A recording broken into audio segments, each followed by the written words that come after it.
sa kunyang matumaw.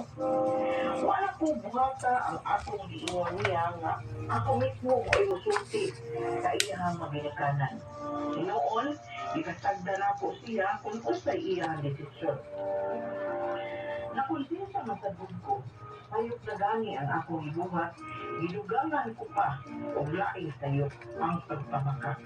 Magtulo na kabuwan ang akong tiyan, o dili na madugay maklaro na ni, o kinahanglang mangita kong paagi. Naintal ko nga ipakuha ang bata, kapag dili yun na ko kaya. Nauna-una na ko mabulion ang akong anak, o sundo na lang ang akong inahan na ipanghatag ang akong anak. Kaysa makasa pahinuon ko nga iangin ko pa ang bata sa inisisi. Huwag yun ako suti-tiyetan na siya ang amahan sa akong isaba. Ikasagdan ko